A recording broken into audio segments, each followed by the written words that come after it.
Assalamualaikum warahmatullahi wabarakatuh. Jumpa kembali pada pembelajaran fisika hari ini. Semoga semuanya senantiasa dilimpahkan kesehatan. Amin ya robbal alamin. Untuk hari ini kita akan membahas tentang alat ukur, di mana alat ukur ini sangat penting di kehidupan sehari-hari kita ya. Nah, di sini ada beberapa alat ukur yang akan kita pelajari, yaitu ada alat ukur panjang, alat ukur massa, alat ukur waktu, alat ukur arus listrik, dan alat ukur suhu. Yang mana sudah kita ketahui, alat ukur panjang itu apa aja? Ya, ada yang namanya mistar, lalu ada meteran ya. Itu adalah alat ukur panjang. Lalu di sini ada alat ukur massa. Alat ukur massa itu apa aja sih? Ya, alat ukur massa itu contohnya ada neraca. Neraca itu sama saja dengan timbangan ya. Nanti ada neraca 1 lengan, neraca 2 lengan, neraca 3 lengan, dan sebagainya macamnya. Lalu di sini ada alat ukur waktu. Alat ukur waktu itu contohnya seperti apa? Ya, contoh alat ukur waktu itu adalah stopwatch. Selanjutnya ada alat ukur listrik. Nanti di sini kita akan mempelajari bagaimana cara membaca skala pada basic meter. Ya. Sedangkan alat ukur suhu yang akan kita pelajari yaitu tentang termometer. Nah, untuk pembahasan pada video ini kita akan berfokus pada alat ukur panjang dan alat ukur massa saja. Baik, langsung saja ke pembahasan pertama. Alat ukur panjang yang pertama di sini ada mistar. Mistar ini sama saja dengan penggaris ya anak-anak. Pasti kalian pernah memegang, bahkan pernah mengukur panjang suatu benda dengan menggunakan penggaris ya. Oke, kita lihat. Kira-kira kita bisa menggunakan mistar itu minimal panjang dari bendanya itu berapa sentimeter? Kita lihat di sini. Dari angka 0 sampai dengan angka 1, ini kan dihitungnya 1 cm ya anak-anak ya. Nah, 1 cm ini diwakili oleh berapa garis? Di sini ada 10 garis. 1 cm itu ada 10 garis, berarti nanti 1/10. Jadi 0,1 cm. Jadi nilai dari 1 garis pada penggaris ini adalah 0,1 cm atau 1 mm. Maka ditetapkan di sini skala terkecil yang bisa diukur menggunakan mistar yaitu 0,1 cm atau 1 mm. Ingat, skala terkecilnya ketika kita ingin mengukur menggunakan mistar yaitu 0,1 cm atau 1 mm. Jadi kalau kita ingin mengukur panjang suatu benda yang kurang dari 0,1 cm atau kurang dari 1 mm, maka tidak bisa menggunakan mistar, tapi bisa menggunakan alat ukur lainnya seperti jangka sorong dan mikrometer sekrup yang lebih teliti gitu ya.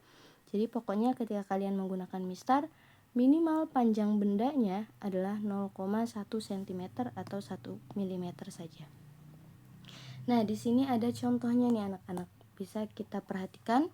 Di sini sudah ada gambar mistarnya ya. Di sini ada gambar mistar dan juga di sini ada gambar penghapus ya. Contohnya misalkan penghapus. Di sini kita akan mengukur berapa panjang dari penghapus. Oke, caranya bagaimana Bu? Sangat mudah sekali ya anak-anak ya. Oke, kita perhatikan terlebih dahulu. Di sini mulainya itu kan dari garis 2 ya. Oke, berarti kita cukup mulainya dari angka 2 saja. Dari 2 ke 3 ini berapa sentimeter anak-anak? Ya, benar. Dari 2 ke 3 ini 1 cm. Dari 3 ke 4 berapa sentimeter? Ya, 1 cm juga.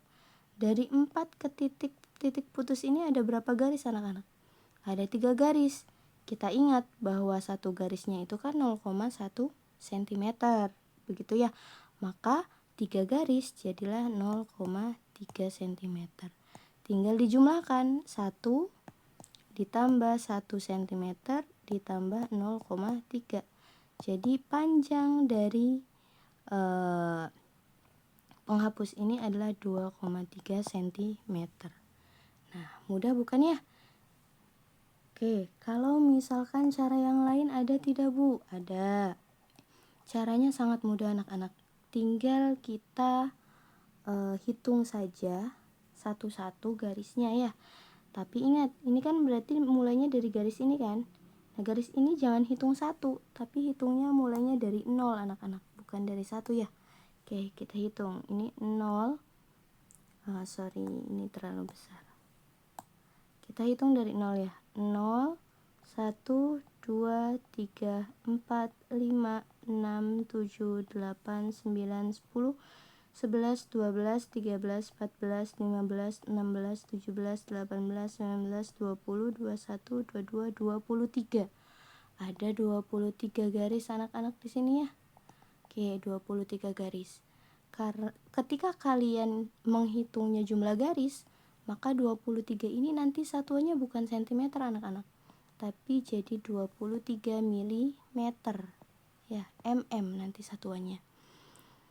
Berarti ketika 23 mm nanti tinggal diubah saja ke cm, tinggal dibagi 10 ya, jadi 2,3 cm.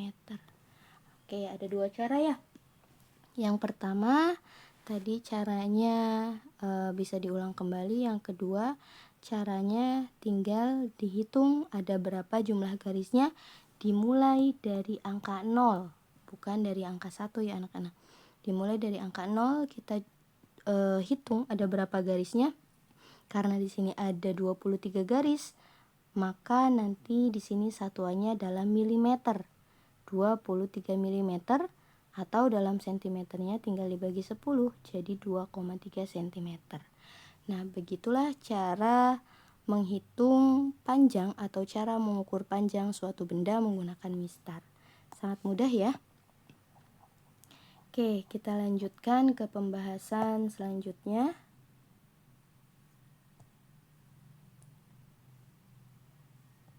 Nah, di sini silahkan kalian berlatih ya. Silahkan tulis atau gambar penggarisnya, gambar soalnya di buku masing-masing.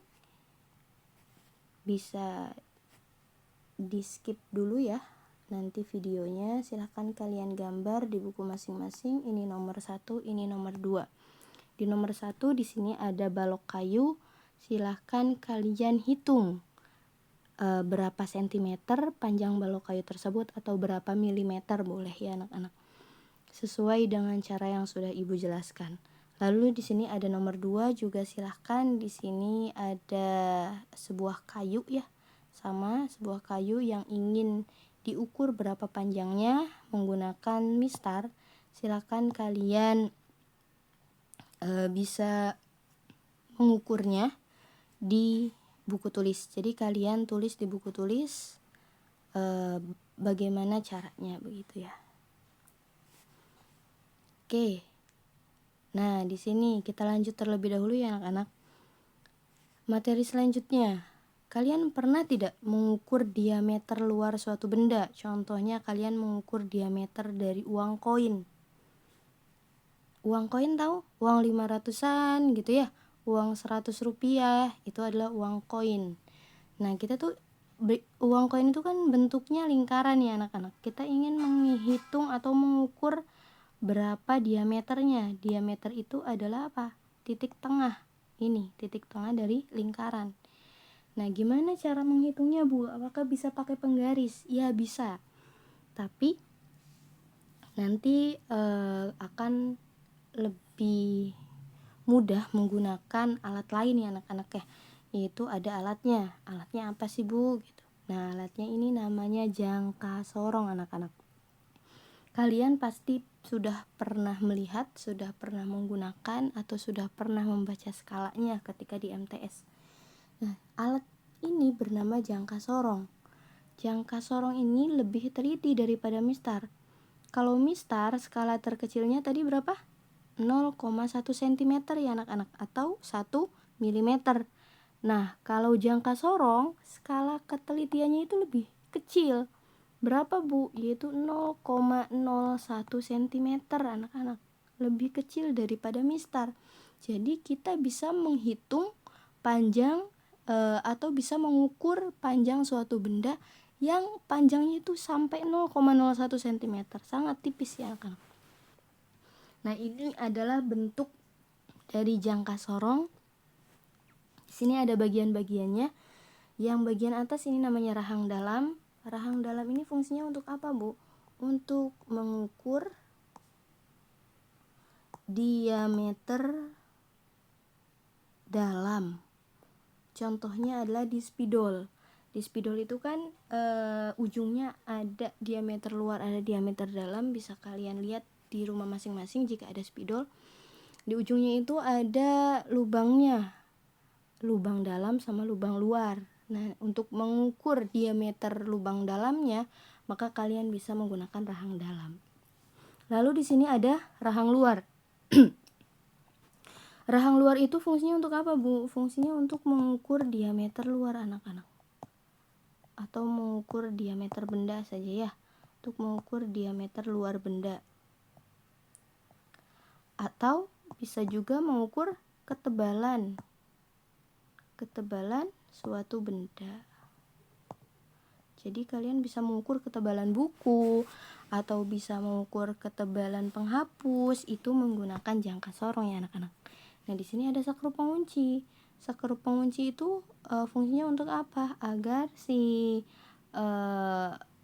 skala nonius ini tidak bergerak. Jadi yang ibu tandain ya, ibu tandain menggunakan warna kuning. Nah, skala ini tuh bisa digerakkan ke kiri, bisa digerakkan ke kanan anak-anak. Jadi di sini kita membutuhkan yang namanya sakrup pengunci. Harus dikunci terlebih dahulu ini agar si skala noniusnya ini tidak bergerak. Begitu ya anak-anak ya. Nah, itu adalah fungsi dari sakrup pengunci. Selanjutnya di sini ada skala inci dan skala sentimeter. Nah, skala inci dan skala sentimeter yang kalian lihat di hadapan kalian seperti penggaris itu ya, ini namanya skala utama. Skala utama. Dan yang bawah ini yang nanti bisa digerak-gerakkan itu namanya skala nonius. Nah, jadi di jangka sorong itu ada 2 skala ya anak-anak ya. Ada yang pertama itu skala utama, dan yang kedua itu ada skala nonius. Ada skala utama, ada skala nonius. Skala utama itu yang bentukannya seperti garis, skala nonius itu yang ada di bawah di skala yang ada di bawah yang bisa bergerak-gerak gitu ya. Nah, terus di sini ada apa, Bu? Di sini ada pengukur kedalaman anak-anak. Ini ada pengukur kedalaman tapi hanya terbatas, tidak bisa mengukur kedalaman laut, tidak bisa mengukur kedalaman hati gitu ya. Jadi hanya bisa mengukur kedalaman itu sampai beberapa sentimeter saja. Oke, itu pengenalan terkait macam-macam atau terkait bagian-bagian dari jangka sorong. Nah, selanjutnya bagaimana sih, Bu, cara membaca skala pada jangka sorongnya? Nah, di sini kita lihat cara membaca skala pada jangka sorong ya anak-anak. Nah, kita menggunakan yang besar saja. Nah, ini lebih besar gambarnya. Ingat, di jangka sorong itu ada 2 skala, ada yang namanya skala utama, ada yang namanya skala nonius ya anak-anak. Oke, kita biasanya menyingkat skala utama itu jadi SU dan skala nonius jadi SN. Untuk membaca skala utama anak-anak, kita lihat titik 0 yang ada di bawah. Ini ada titik 0 kan ya. Oke, titik 0 punya garis. Ini garis titik 0. Kita tarik garisnya ke atas. Set, gitu ya. Nah, gitu. Oke, ibu ulang lagi. Untuk membaca skala utama, kita lihat titik 0 yang ada di bawah. Titik 0 punya garis, kita teruskan garisnya ke atas. Nah, begini anak-anak ya. Oke, setelah itu bagaimana? Setelah itu kita lihat.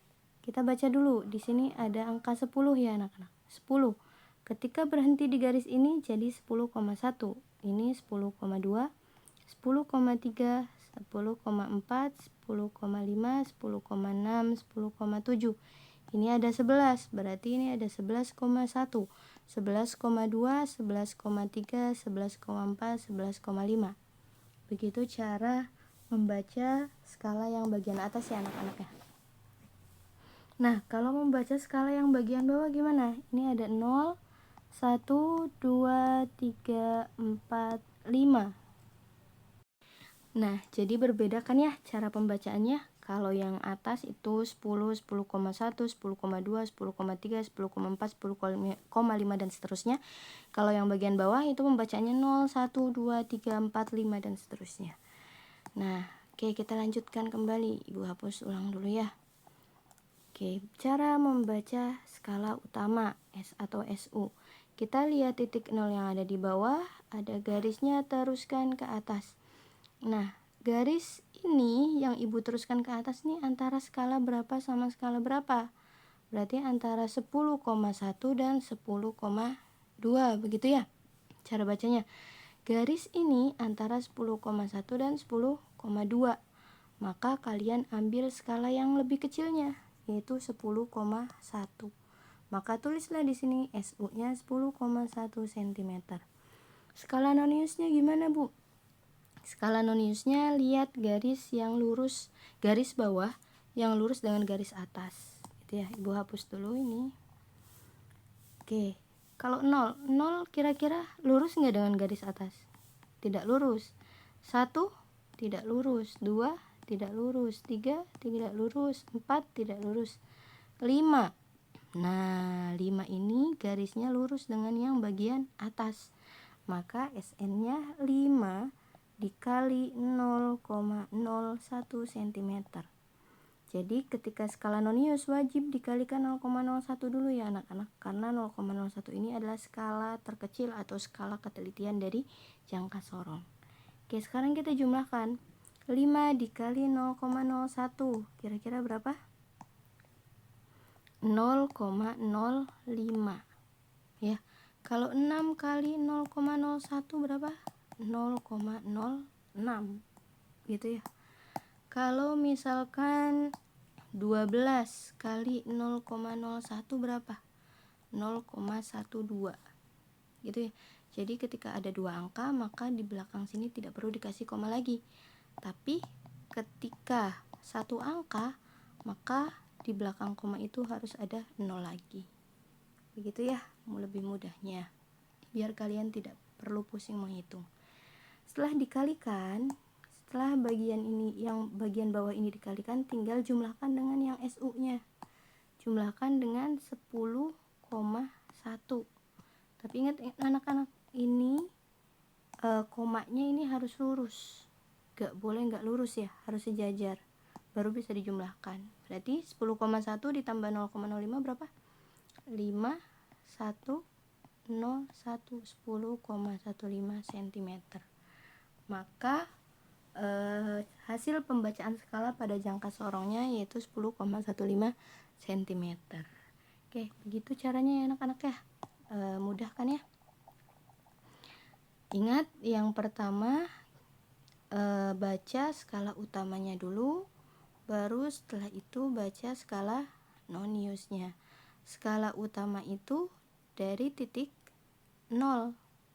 Ingat, skala utama dari titik 0, bikin garis ke atas, baca skala baca garis ini antara 10,1 sama 10,2. Maka ambil yang lebih kecil yaitu 10,1. Kalau ini adalah skala utama. Kalau skala nonius itu ambil yang garis antara garis bawah dan garis atasnya itu adalah lurus. Berarti 5. Jangan lupa 5-nya kali skala ketelitiannya 0,01. Begitu ya anak-anak, bisa kalian putar-putar ulang terus videonya agar lebih dipahami dan dimengerti. Nah, di sini juga ibu sediakan latihannya. Silahkan digambar di buku tulis masing-masing. dikerjakan tugas untuk video part 2 ini, yaitu silahkan berlatih bagaimana cara membaca skala pada mistar dan bagaimana cara membaca skala pada jangka sorong. Jadi nanti di buku tulis kalian silahkan gambar mistarnya, silahkan gambar jangka sorongnya, lalu kerjakan soal latihannya, difoto, lalu silahkan kirimkan di Google Drive yang akan Ibu bagikan di kelas, di grup fisika kelas masing-masing. Oke, mungkin cukup sekian untuk pertemuan hari ini. Kurang lebihnya mohon maaf. Wassalamualaikum warahmatullahi wabarakatuh.